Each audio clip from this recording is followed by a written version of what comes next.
Good afternoon. My name is Tom Giovanetti. I'm the president of the Institute for Policy Innovation, and I would like to thank you all for joining us today for our Zoom policy event. I know everybody's probably getting sick and tired of Zoom, but it at least allows us to continue to do our mission of bringing interesting topics and audience and the speakers to our audience. And so we're thankful that we can at least do that, even though we can't get together in person like we prefer to do. The Institute for Policy Innovation, for those of you who are not familiar, is a 33-year-old free market think tank based in Dallas. And I'd like to welcome you today to our interview with Michael Shellenberger, which we've entitled A Conversation About Environmental Alarmism. Let me first go through a little bit of housekeeping for Zoom.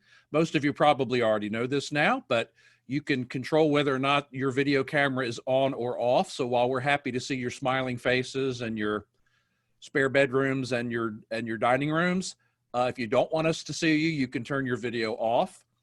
We have your microphones muted, and we'll keep them muted until we get to the Q&A portion of the event. And speaking of which, if you are provoked into asking a question or making an educated comment, if you go down to the menu bar down at the bottom of your Zoom window under the participants menu, you will find an option to raise your hand, and that's how we will acknowledge questions today. We will not be taking questions out of the chat, so don't post your questions in chat because they will probably not be attended to. So raise your hand and we'll give you an opportunity to ask your questions in person. So we're going to have more of a discussion than a presentation today, but that'll also be interesting as well. What I'd like to do now is turn the program over to our resident scholar, Dr. Merrill Matthews, and Dr. Matthews will be guiding the rest of the program today. Thank you, Tom, and welcome everybody. I am going to introduce Michael Shellenberger, who is a Time Magazine Hero of the Environment, Green Book Award winner, and the founder and president of Environmental Progress, which is his group.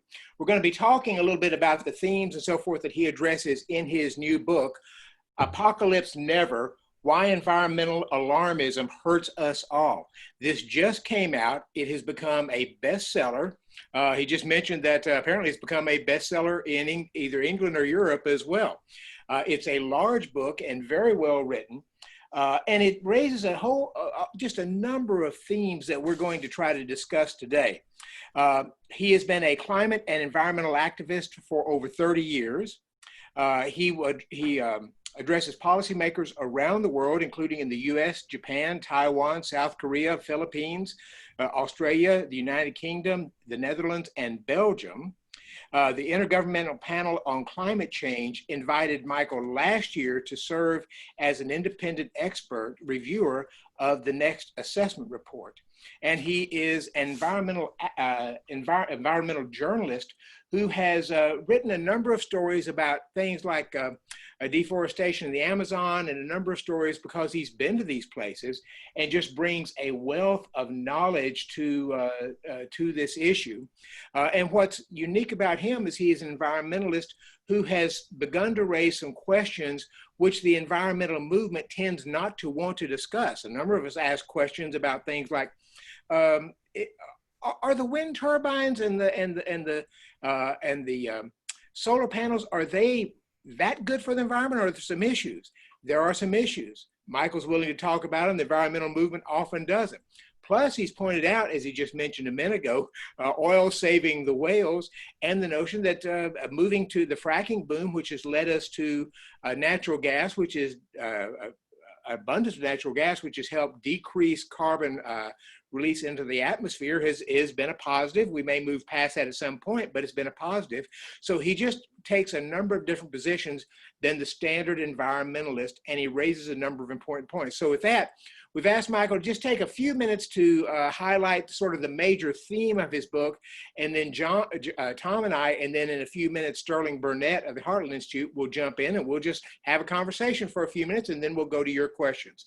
So Michael, take it away and just tell us a bit about what your theme is in the book. I know you don't want to spend much time on it, but tell us the basic point there.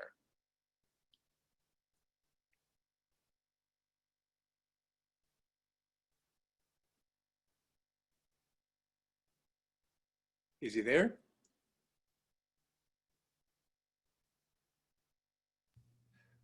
We seem to have, there he is. There he is. Okay, Okay. he's back.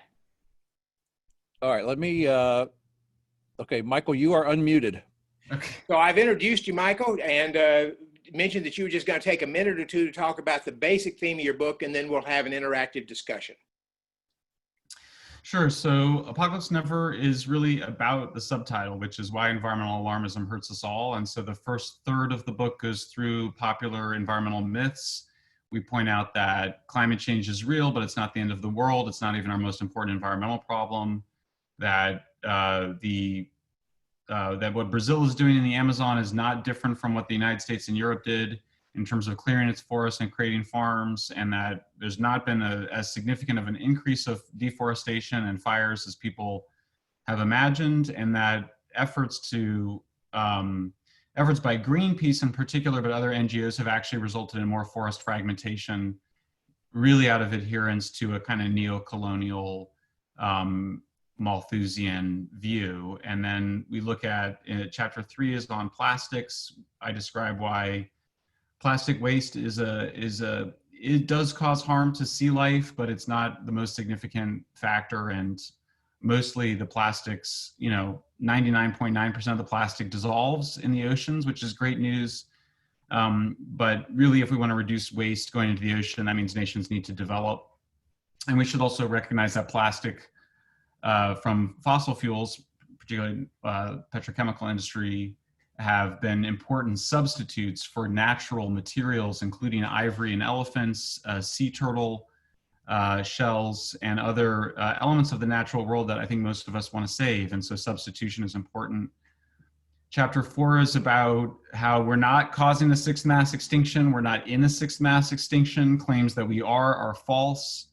To be causing a mass extinction, you need to be wiping out half of the species on Earth, and we're, the rate of extinction is below 0.01%, as best as we can quantify it. And that's because we're actually much better at preventing species from going extinct than most people realize, and that the main drama in terms of nature conservation is just the use of landscapes, of which the largest is meat production, and which here too there's good news in that the amount of land that we use for pasture has been going down over the last 20 years, an area the size of Alaska. And then the second third of the book is about how humans actually save nature in the real world. We save nature by using less of it or not using it. We save the whales by moving from whale oil for lighting to petroleum for lighting. In the 19th century and then 20th century, we moved from using whale oil for margarine and soap in Europe to using vegetable oils. And that industrialization, urbanization are good for human beings, good for women, good for minorities and sexual minorities, great for freedom.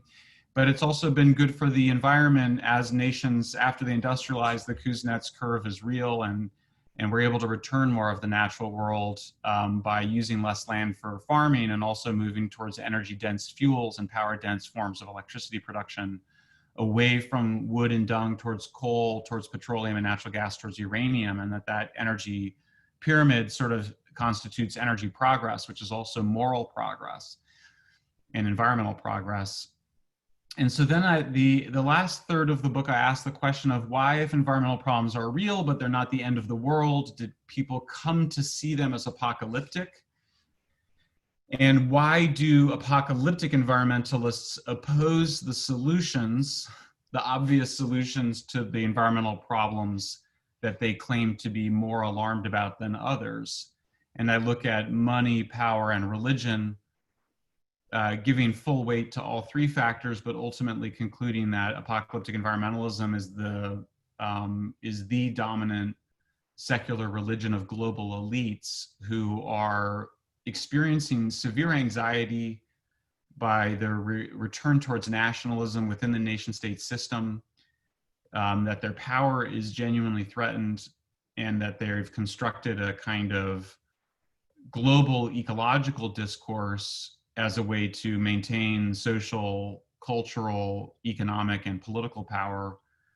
But that also that the people who are apocalyptic about environmental issues tend to be secular people. They tend to reject the notion that God gave us the earth to use as we saw fit, They reject the notion of dominion, and that because humans require faith, that we all require a story of how we will live forever or have achieved immortality in some way, whether by going to heaven or being reincarnated, or simply living on genetically through our grandchildren, that secular people have reconstructed a new religion, a new dogma, with all of the classic structures, you might say, of Judeo-Christianity, including creation myth, a myth about the Garden of Eden, a myth about the fall from the garden through hubris and technology, and a myth about the end of the world, like the book of Revelations, where we're punished for our sins against nature, which has now taken the role of God. So that's Apocalypse Never. Well, let me ask you, you sort of start out in the book talking about some of the exaggerated claims of some of the environmental groups. And this has been a mystery to some of us, because you'll hear these claims made that they're verifiable or falsifiable within a few years. So there was a time, I think in the early 2000s, where one professor, and I think it was echoed by Al Gore, we'll never see snow again. There won't be any snow ever again. The water's rising and is going to engulf us all. And it just, they seem to be such exaggerated claims that I think a lot of people just kind of push it back, because it just seems, maybe the water's rising, maybe the oceans are rising a little bit, but I just don't see that kind of exaggerated claim that you think we're all going to die in the next 10 years if we don't do something. What drives the exaggeration element of the environmental movement? Well, I think there's three groups that are responsible for the exaggeration. It's the scientists, it's the apocalyptic, secular, Malthusian scientists, who we might call New Left, in the sense that they're post-Marxists who are semi-socialist and semi-Malthusian. We can talk more about what I think is the central monstrous hybrid of Marx and Malthus, because I do think it's the central ideology behind apocalyptic environmentalism, but it's basically scientists, journalists who publicize their already apocalyptic claims, and then activists. And they're all seeking spiritual transcendence and redemption. You know, Shelby, I think you guys are having Shelby Steele come and talk. Did I see that right? 2 weeks ago. Yeah. I just read his book, his original book from 1990, The Content of Our Character. Mm-hmm. And he has this incredible, I didn't read it until after Apocalypse Never, but he has this incredible, I just think brilliant point, which is that when white people go out to talk about white guilt for racism and slavery and whatever, what they're doing is they are making everybody else guilty to feel less guilty themselves and higher status in relationship to other white people, by the way. White people are not competing with black people for moral status, or competing with other white people. I think the almost identical thing is happening on the environment. So they're making everybody guilty of sins against nature to make themselves feel less guilty and of higher moral status. And so, you know, what we call conspicuous compassion or virtue signaling. I'm not going to use a straw. I'm not going to fly on an airplane. I'm not going to eat meat. These are all practices to feel more moral. Well, I mean, you could say the same thing about any religion. So I do see it more manifested more strongly in people who feel socially or existentially insecure.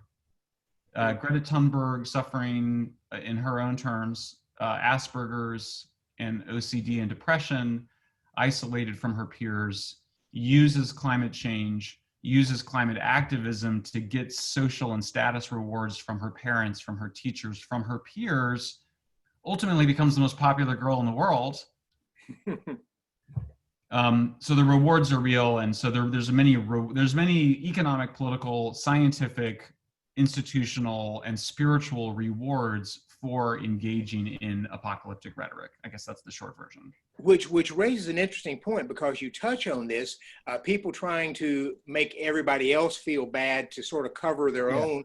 elements there, because we see Al Gore, we see major environmentalists flying to various conferences on private jets. I never get to go on a private jet anywhere. When I was in Washington a lot, I took the metro various places, never saw Al Gore on the metro with me. You get the sense, and there was a group, and there's a state think tank in Tennessee that used to, I don't know if they're still doing this, but they would publish how much electricity Al Gore's house would use because it was so much more than everybody else in the area. And they're using lots of fossil fuels and lots of energy to go and tell us how the rest of us should use less of it. Right. Yeah, so it's sort of the best of both worlds, because you get to both be rich and brag about how rich you are, and you get to brag of being moral at the same time.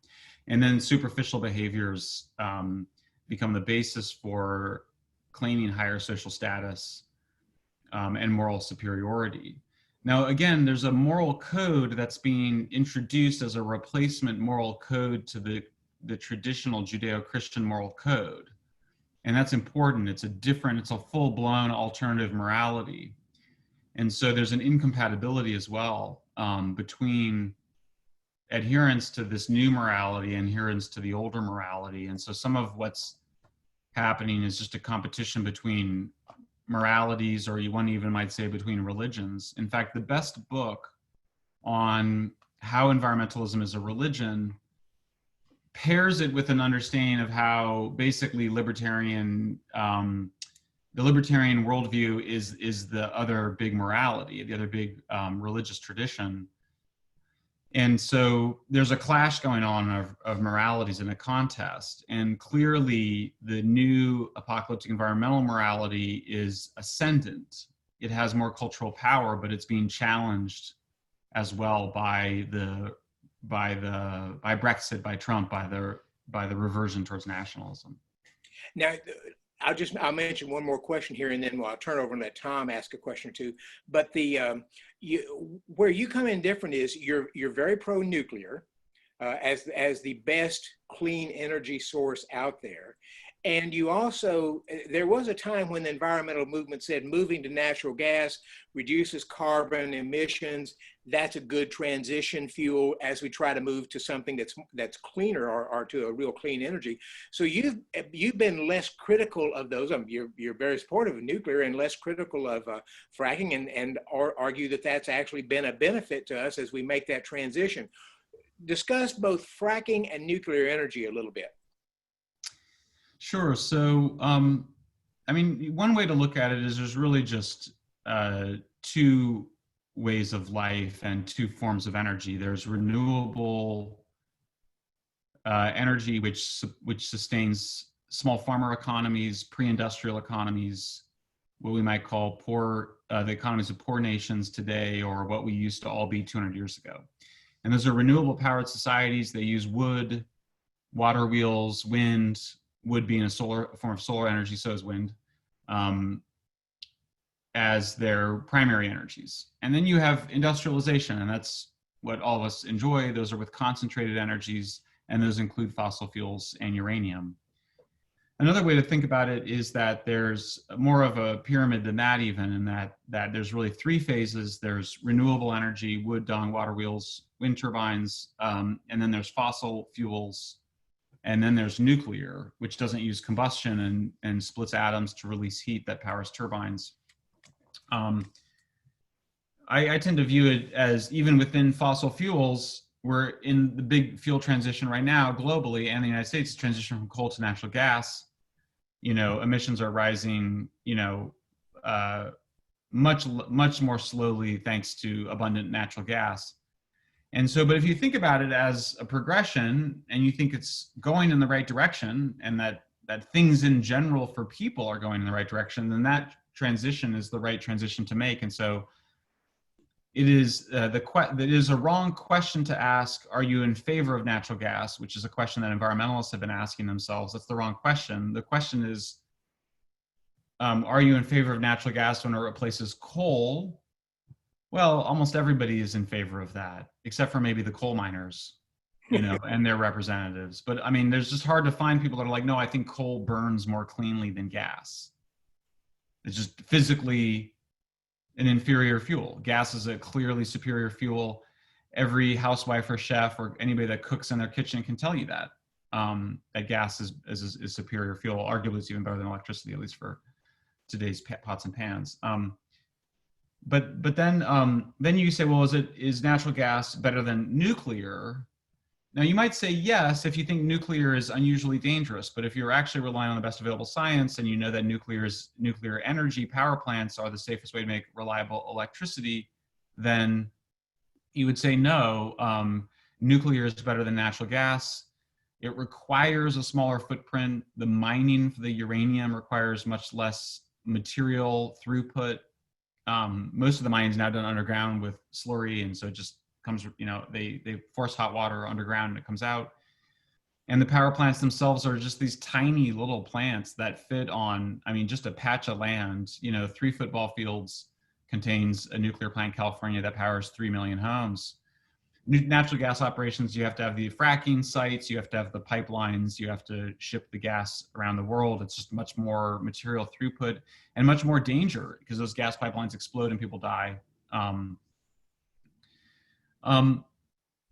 So the way to think about it is, from an environmental point of view, is that there's this beautiful alignment of physical, environmental, economic, moral, spiritual evolution from lower forms of energy, wood and dung, to uranium, and that tells the whole story of human potential right there. That leaves a special question for nuclear, because nuclear is the problem child of all energies. She's the most special energy. Nuclear is the Cinderella of energies, in my view, the misunderstood energy, and really the one that requires, in my view, an evolution of human consciousness in order to use, because it radically alters the relationship between nation states. But anyway, we can save that because that gets into the big question of what is nuclear and why does it matter? Okay. Well, with that, I'm going to turn it over to Tom, see if he has a question or two. And then after Tom, we've got Dr. Sterling Burnett from the Heartland Institute, longtime environmental writer. And then we'll open it up for questions. So Tom? Thank you, Dr. Matthews. Tom has a bunch of questions. Tom has too many questions, but I'll try to limit them and focus them. I do want to talk nuclear though, Mike.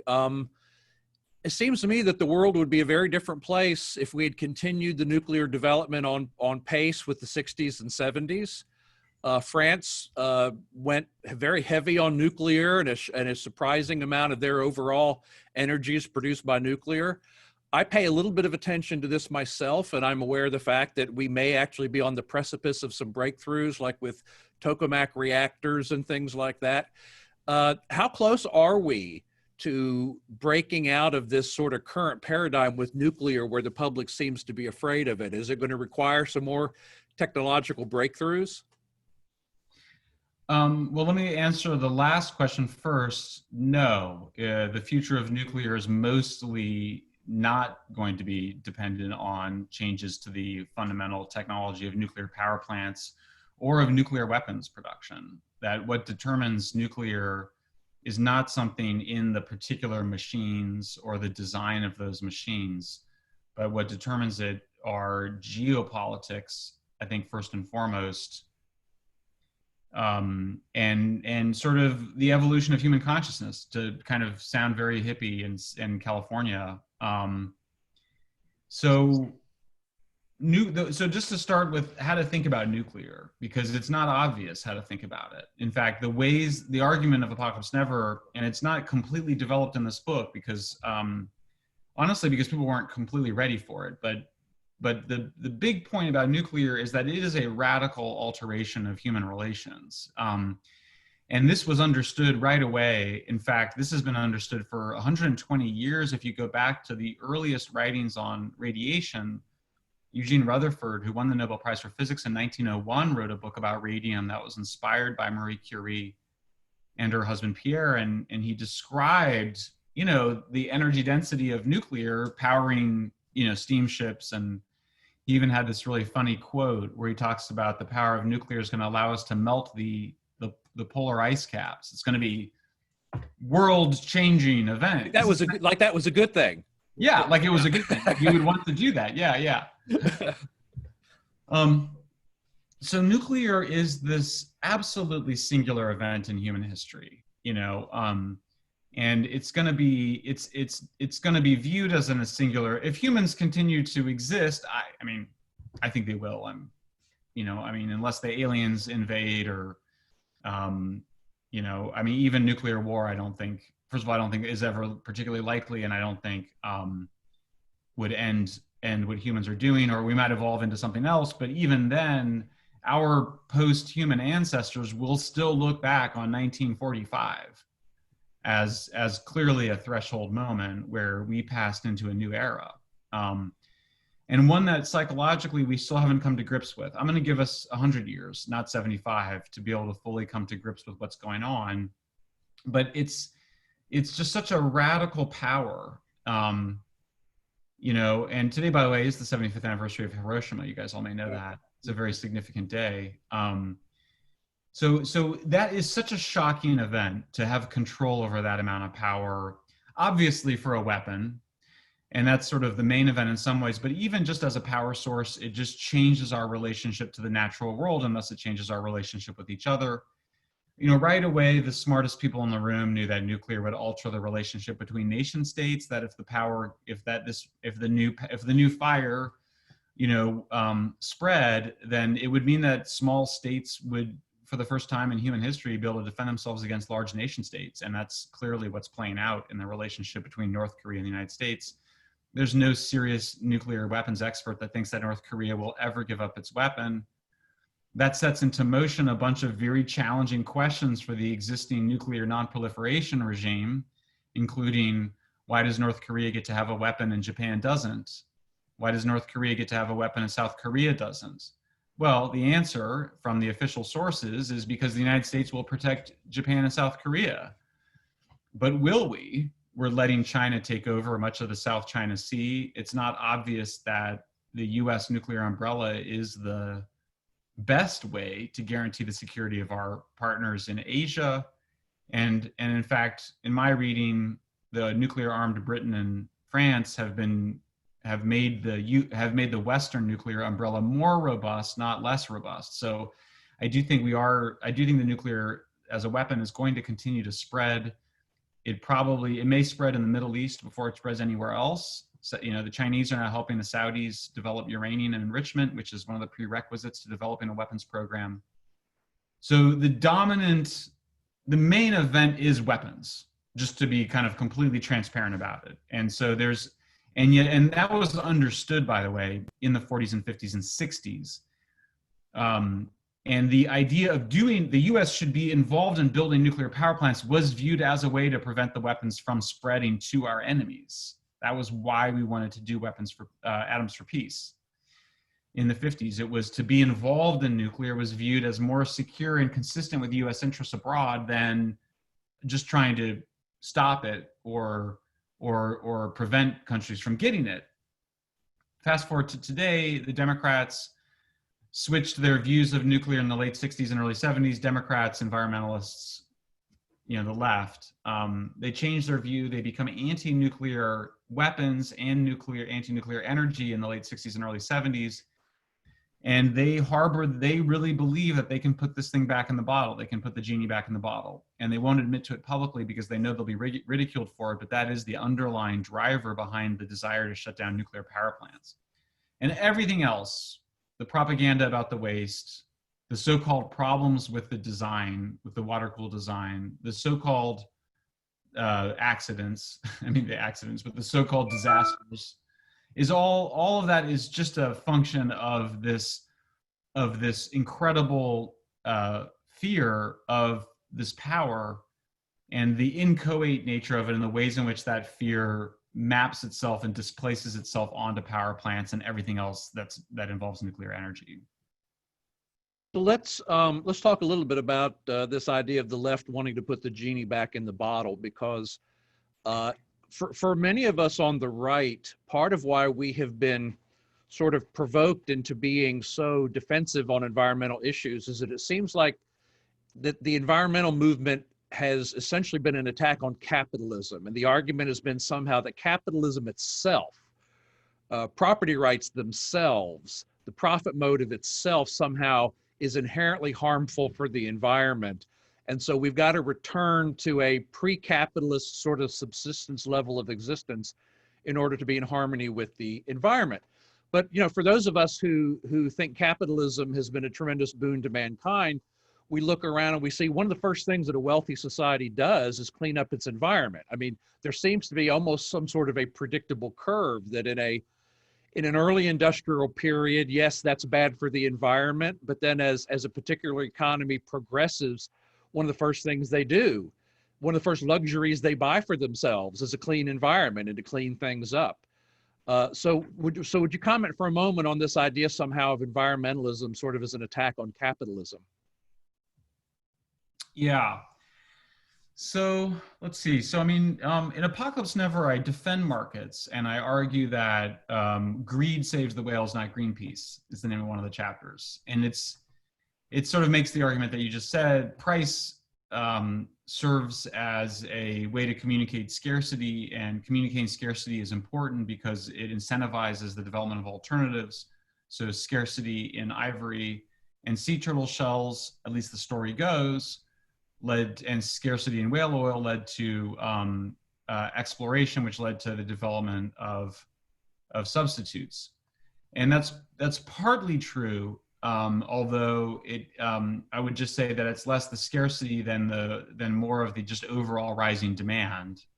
And those two things are not exactly the same, but nonetheless, markets clearly play an important role, and the political right in the developed world, well, actually around the world after World War II, defended the humanistic proposition that we should lift everybody out of poverty and that the markets were the way to do that. And they defended that against the new left that is a marriage of Malthusianism and Marxism. And I think it's important to understand what happened is that, so Marx, as you may recall, argued that Marx and Engels, and others argued that socialism would retain the productive nature of capitalism. And so the Marx's idea of socialism is that it would be so much more productive than capitalism, that it would capture all of the rents that were being, and the what he called the, because he believed it would end exploitation, it would use all that, it would distribute that wealth better so that, we could, there's only one famous line, as you probably know, from Communist Manifesto, so that you would work for a few hours in the morning and then fish and hunt and talk philosophy in the afternoon. Right. That was the idea. But it wasn't the case that Marx and Engels were at least explicitly arguing for a return to feudalism. In fact, they praised capitalism at length for overthrowing feudalism, which they did view as barbaric. Now, Malthus, as you all know, probably know, argued that humans were doomed because we would end up having more kids than we could grow food to sustain. It's a very different argument than Marx's.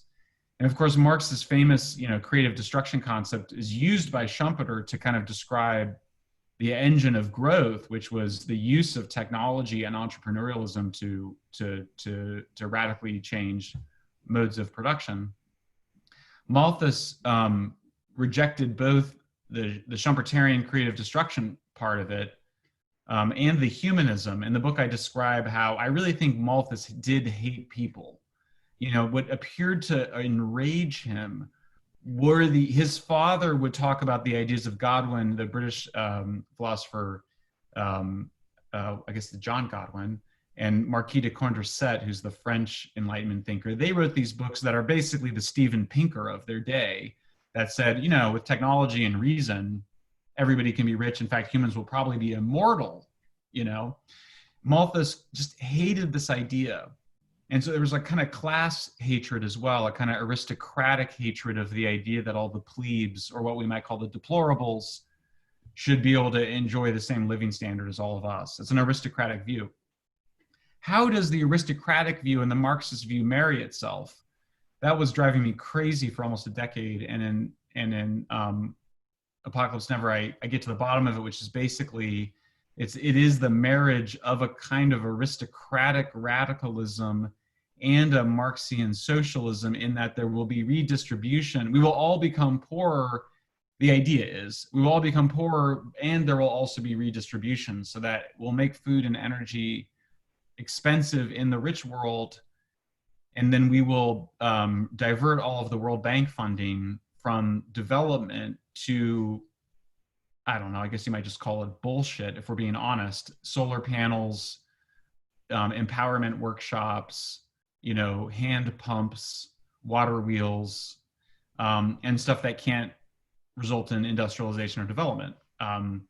So I think that conservatives were definitely onto something in their criticisms of the Malthusian Marxist environmentalist left. I think what has been missed by the right, and I point this out very obliquely in chapter 11, which is the chapter on this process and on power. I think what conservatives missed is that apocalyptic Malthusian environmentalists are actually happy to use market mechanisms to advance their agenda. So this whole ecosystem service pricing stuff, I see some libertarian think tanks sometimes embrace it. It's basically conjured up by Malthusian economists. Gretchen Daly is the big name at Stanford who does this sort of stuff, but they want to price nature as a way to make energy, food, housing, civilization more expensive and constrain consumption. And I don't think that's what libertarian, or what we might call the libertarian right, has wanted. But I do think they've often entered into that relationship, but it's been another, I don't know if he'd call himself libertarian, but I would say liberal thinker, Mark Sagoff, a very good friend of mine at George Mason University, who you guys may know, who has done the best work basically attacking the ecosystem services, this Malthusianism and drag, in libertarian drag, as really wrong at every level, and argues that, just simply that which belongs to Caesar is Caesar's, and that we should have market pricing and scarcity on the one hand, and we should have Yosemite and parks, and we should save nature on the other, but stop trying to mix them up. And that's basically the view that I repeat in Apocalypse Never. Yeah, that's really interesting. I mean, obviously for libertarians, they believe that, we're all subject to this idea that our pet idea solves all the problems. And so within libertarianism, there's a definite attitude that if you can attach a property right to something and create a market in it, that immediately solves the problem. And, we could probably use a movement more in that direction, but it doesn't actually solve every problem. So I can't help but ask you one more question, because it's in an area of personal interest, and then we'll turn things over to Sterling Burnett. But I am burdened with a degree in theology, and so I am fascinated by your explanation that environmental activism, or the apocalyptic nature of environmentalism, comes from this sort of inherent instinct that seems to be wired into human beings to seek transcendence and find meaning.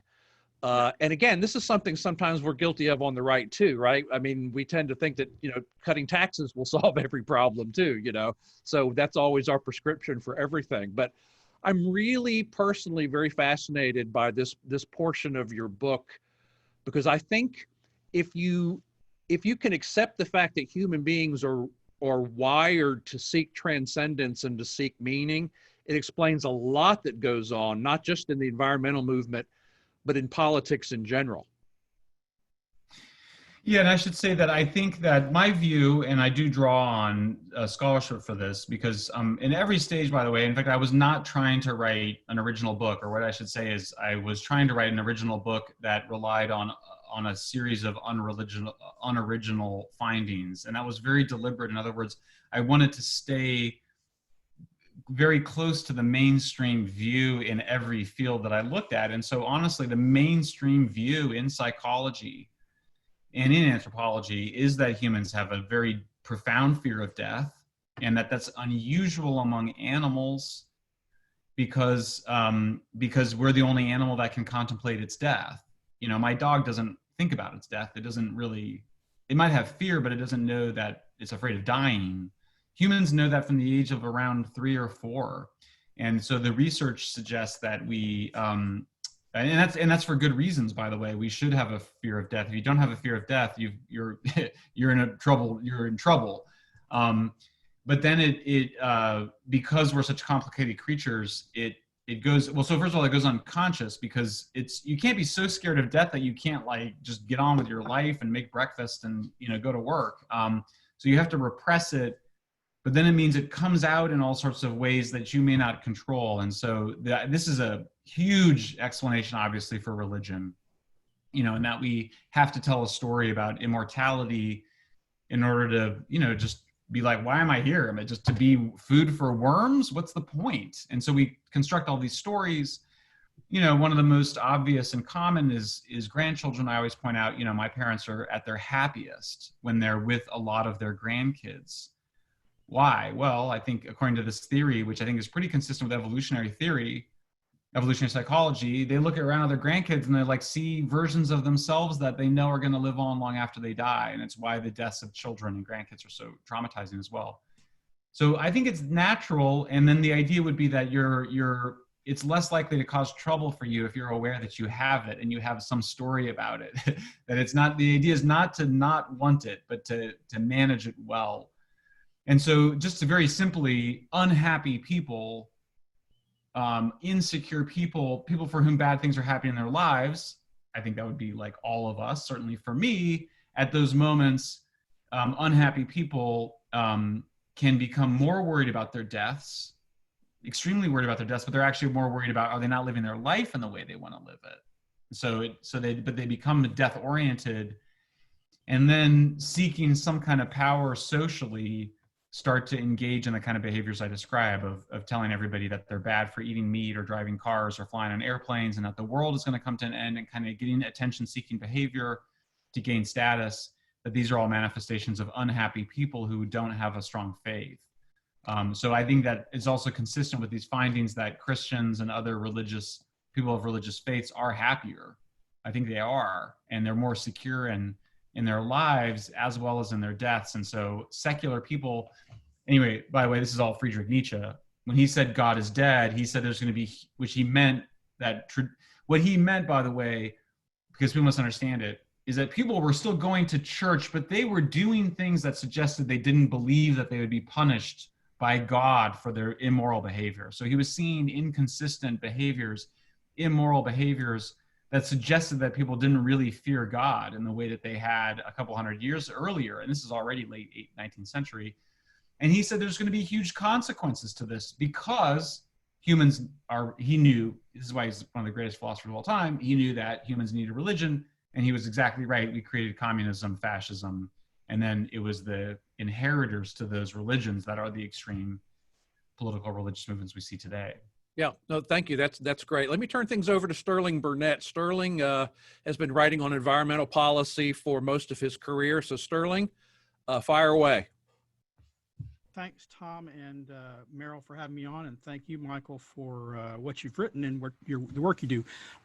You may not recall, we met on the order of 15 years ago or so at a conference in Montana when you were just starting the Breakthrough Institute. Yeah, I recognize you now, actually. Thank you. With John Bodden. And he always used to say... We talked about Hobbes. We did talk about Hobbes, yes. Yeah. I've heard you say that you thought environmental ethics was the worst, most stupid discipline you've ever imagined. Even though Mark Sagoff, by the way, your friend, is an environmental ethicist. Not including him, yes. But I'm an environmentalist by training, and I came at it, like you, the environmental issues, from an environmental perspective. I'm an outdoorsman. I like to be outdoors. I like to see nature. I like to see animals. I like to harvest a few of them, you might see in the background, but I also just enjoy studying them and the beauty of them. And Bodden always said, and I think this is important, because you talk about, I think you say we need intellectual change, or what it will take, a transition to get to, whether it's belief in nuclear or post-apocalyptic environmentalism, we need some kind of change. And he said,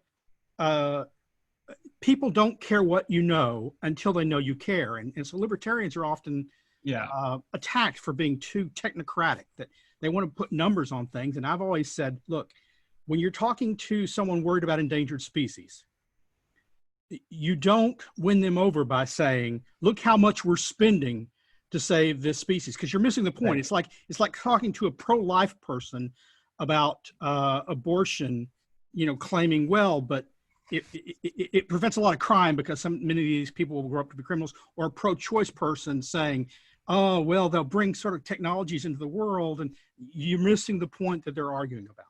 So it is a theological thing that you talk about. And I guess I'd like you to talk a little bit more about that, because it's weird. You say people have co-opted Marx, but they've co-opted his methods, but not his message.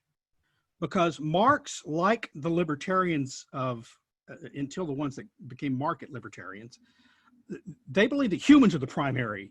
For Marx, there were two things in the world: humans and resources, and everything that wasn't human was a resource for human use. Right. He would not have brooked at all the idea that we must restrain our behaviors to protect the environment or species.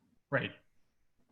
So I guess I wanted you to talk a little bit more about the theology of it and what it would take to change, the kind of intellectual development that we have to get, to post-apocalyptic environmentalism. I think you've talked about, you compare it to an infectious disease. Yeah. I mean, and to be fair, I could say the same thing about any religion. So, because I think infectious disease is harsh, but it just means it does have a kind of viral quality, and also it needs a host. And the host needs to be basically somebody who has been raised not to believe in dominion, right? So, I mean, I think to your question, here's where I guess as you get older, I guess you do get more conservative. And I found myself saying things that I think are things that conservatives have long worried about, which is this central issue that Nietzsche's raising, which is that if you don't believe in the old story, the old dominion story, which worked pretty darn good. I mean, for, all the horrible stuff that occurred, all the wars and whatever, at the end of the day, that dominion story got us, amazing standards of living, right? And I point out to all the evidence that it's actually also now contributing to improved environmental quality, right? So the Kuznets curve, you guys all know that. So then you're stuck with what is jokingly referred to as a first world problem, which is sort of what is the meaning of life and what's it all for? And right now, apocalyptic environmentalists, now I would say in an alliance with Black Lives Matter and the New Left, has offered, the New Left, if you call apocalyptic environmentalism one part of the New Left along with Black Lives Matter. I mean, I see Black Lives Matter and I go, well, those are all the same people that were on the street last year on climate apocalypse. Like all of the same people, right? So it's clearly, and it's ascendant. It's undeniably ascendant. And so what do you do about it? Obviously I wrote Apocalypse Never in part because I wanted to appeal to some of the non-rational love of nature, but I'm not sure I've solved the problem with it in the sense that needs are being met by engaging in anti-humanism. And I sort of discuss at the end of the book, I try to be some humility. I do say, I think we will eventually triumph, though it is hard to, there is these clear forces favoring the rise of this anti-humanism. Now, I will say, I do think this reversion towards nationalism is incredibly, potentially very positive as a counterforce. And the reason is that nationalism appears to provide the identity and the outgroup that nations need in order to cohere.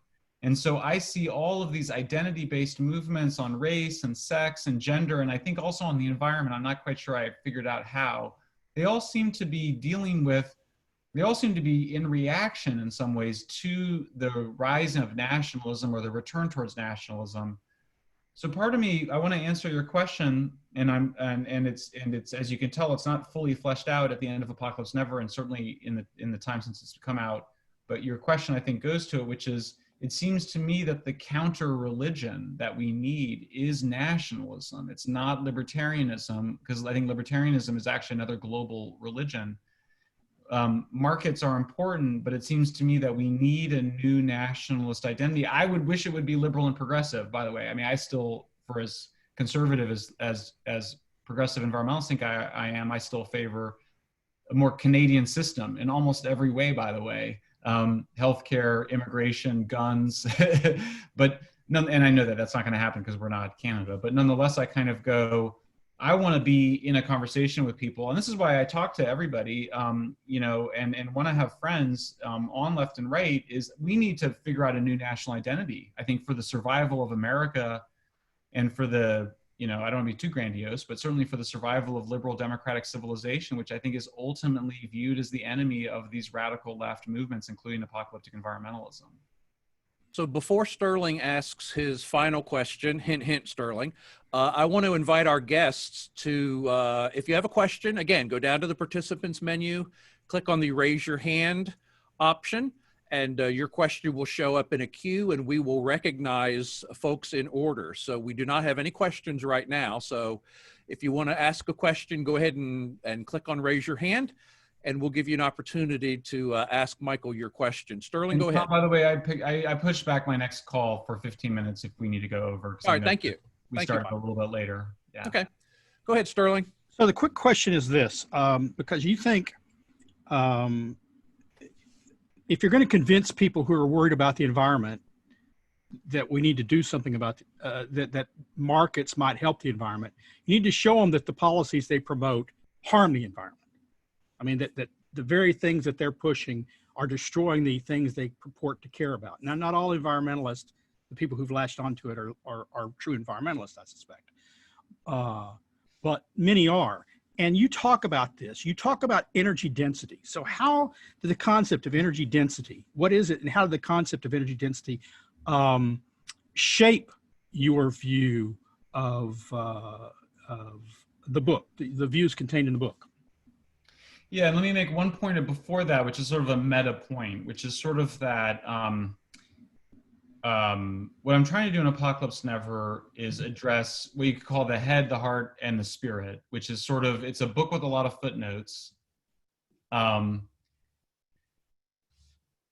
And so I want to address the head, and I do agree that we should address these arguments that we're providing a new intellectual framework. And then the other part we talked about, which is appealing to the heart, which is we want to save endangered species, and then the spirit, which I do think is more of a new nationalism or a new liberal nationalism. But on terms of energy density, yeah, I mean, I think it really, you know, I testified for a second time before Congress yesterday. It was very stressful because the week before I had been basically denounced by Democrats and denied a chance to defend myself. But I testified again yesterday, and it became very clear, and it was, you know, it's a call like this is really wild, you know, so it's just like this, you see everybody's faces. And I could tell that the information I was sharing with people, they had never heard before, you know, and I consider it's very simple, basic stuff, the land use requirements of renewables and whatever. So I do have a lot of confidence in our ability to kind of create the new intellectual framework and challenge people. But I also am aware that that's not going to be enough. And that's why I think we do need both to ground ourselves in our love of nature and our love of humanity and our love of civilization. Genuinely, the word love and it's the concept of love and the word love is something I defend at the end of Apocalypse Never as more powerful than reason, you know, and rationality. But then I do think we also need this new identity. So I think the three go together. But yeah, I mean, energy density. Oh, I mentioned the hearing yesterday. What was interesting about it was Republicans kind of pursue this thing where they go, well, Michael, aren't the Chinese worse than us? I mean, I'm paraphrasing, but they kind of go, tell us about how bad the Chinese are. And I don't, that's a kind of dumb nationalism, I think. I actually, in that moment, I don't go, yeah, it's us against the Chinese, man. I mean, I do think on nuclear, that is a concern, but in fact, he's describing China at a different moment in the Kuznets curve than us. So a humanistic response, I tried, my response as humanistic goes, look, I'm not going to condemn the Chinese for being at a different stage of development than us. You know what I mean? Right. They're at a different stage in energy progress and energy density than we are. So I think that's one of the implications. I don't know if I answered your question, Sterling, but. And you're the same problem with India, right? India's in exactly the same situation. They're at a different point. And again, this is Brazil's argument for, you know, the rainforest farming and that sort of thing, right? They're in a different point on that curve. Well, Michael, it strikes me that we could have fascinating conversations with you on several, several topics, not just the topic of your book. Unusually enough for these events, we have not had anyone ask a question. So I'm going to go ahead and wrap up. Well, wait, we've got Bob Clark literally physically raising his hand. Bob, you did not raise your hand in the menu system. We don't all have that menu system. But I can see It did not have the raising. So here's my question. Sure, go ahead. Yes, Elon Musk, I believe I've got the name right. He spoke in the National Governors meeting about a year or two ago. And what his vision is that we'll all be driving, everything will be electrified, and that the electric grid will be done by what he believed photoelectric cells. I don't think he talked about nuclear. And shoot us up to like, well, I don't mind you giving your opinion of Elon Musk, but also, most importantly, tell us in year 2050, will the cars all be electric? What will be the rule, or what will be the role of gasoline, coal, natural gas, those carbons, or will it? And also, one other small thing, I've heard that sometimes making solar panels, you use more energy than what you would derive the electricity from them. And I'm paraphrasing, and maybe I'm way off. Sure. So on the first issue, one of the points I make in Apocalypse Never is that the best energy analysts in the world, and not just my opinion, but people that are widely respected, but even people with different views, the best energy analysts in the world have a very poor track record of predicting the timing of energy transitions. And so one idea was that you could calculate the overall the overall arc of an energy over hundreds of years by looking at how fast it replaced the incumbent energy, and just used a logarithmic calculation. Well, that didn't work. It was too simplistic. So, but nonetheless, there is clearly a pattern from energy dilute fuels to energy dense fuels. And that's why I just resolved the question by saying we should try to move towards energy dense fuels. So if you're using wood or dung, coal is better than wood or dung. If you can go right to natural gas, that's great. But if you're a country that uses wood and dung, you're probably not going to be able to build a nuclear plant right away, because you need to have some sophistication.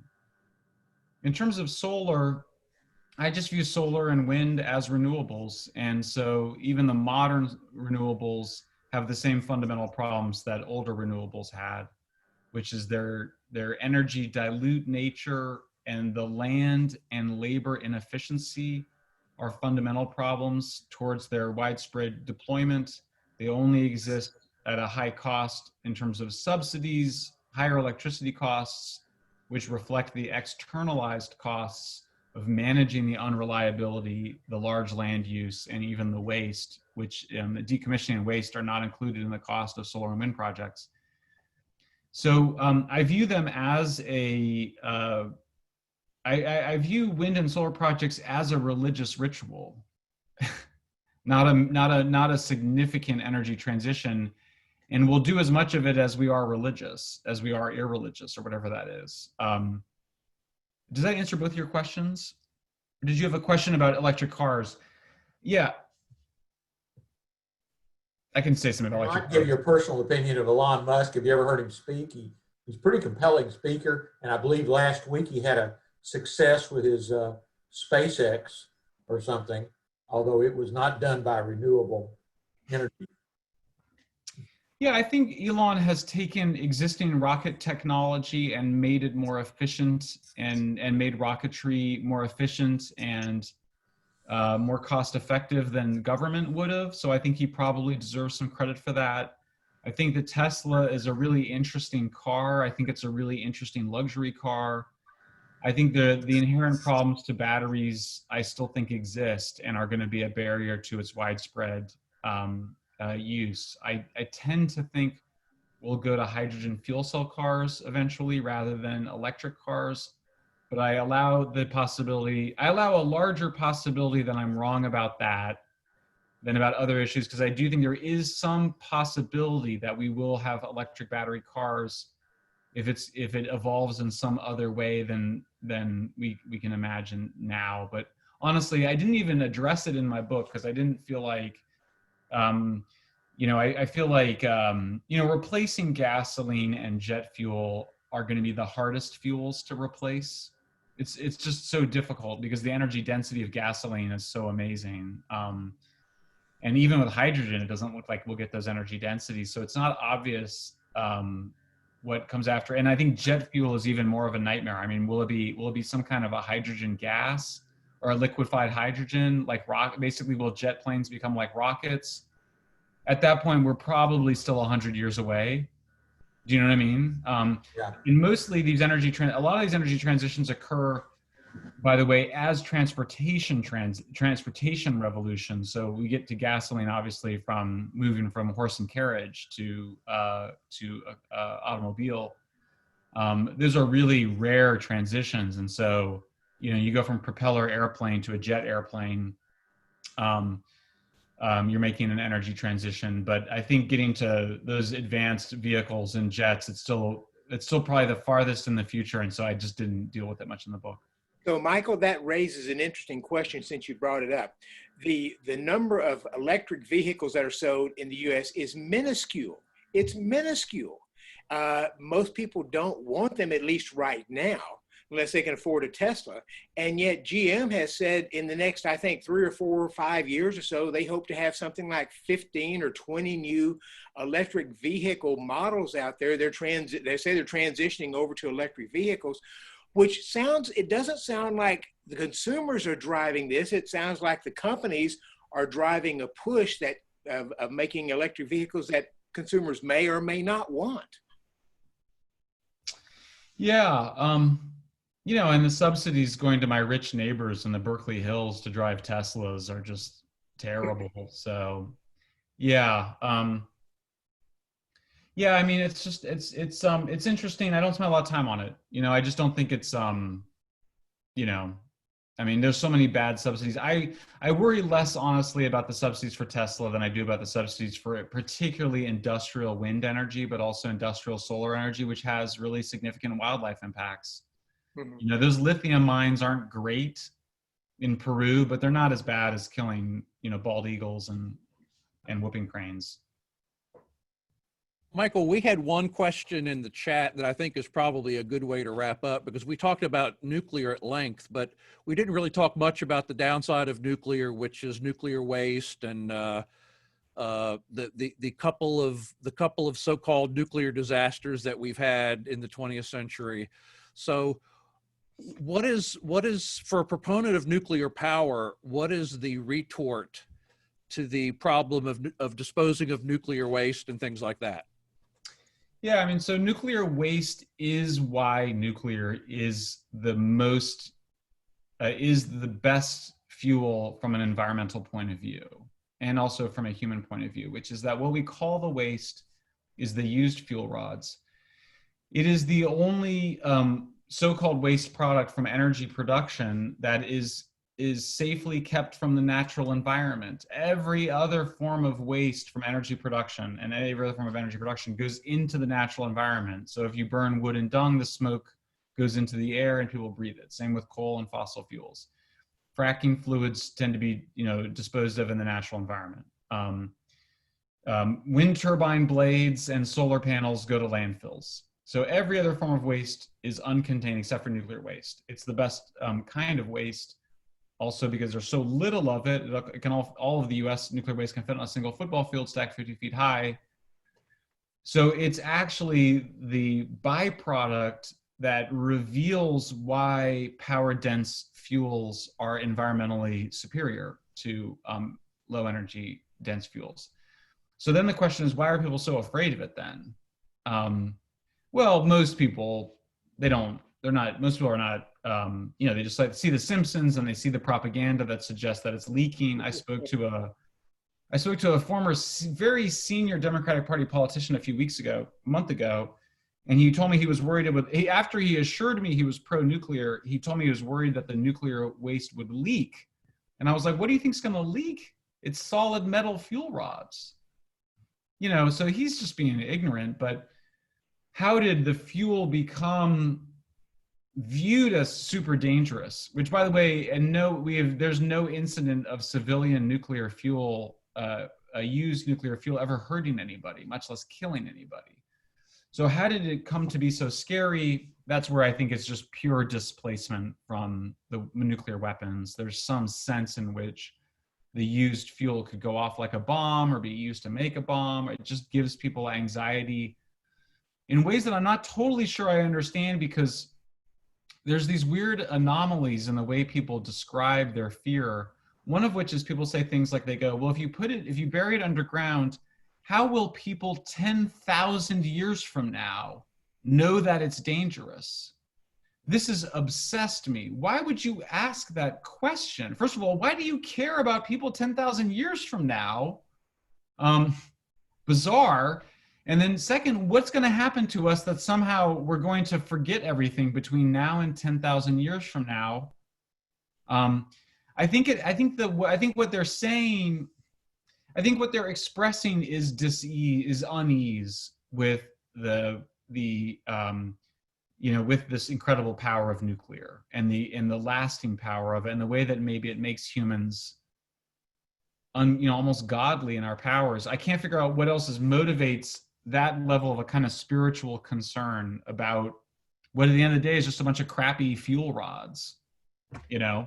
It may also be that that the public gets its idea of nuclear waste from B movies, from science fiction movies and things like that too, rather than from any scientific reality. Well, I want to thank Mike for devoting some of his time to us today. I think this has been really fascinating. I know a number of you bought copies of Mike's book, Apocalypse Never, and we will be shipping those to you. If any of you, as a result of this conversation, would like to order a copy of the book, I'm going to suggest that you contact Addie Crimmins here in our office.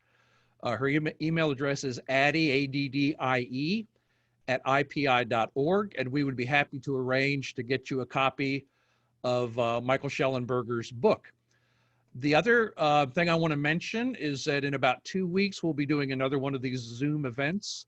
We'll be doing it on Section 230 and the topic of internet regulation and social media regulation. We'll be doing it with the author of a leading book on the topic, Jeff Kossoff. He's a legal professor at the Naval War College, and he has written a very important book called The 26 Words That Invented the Internet.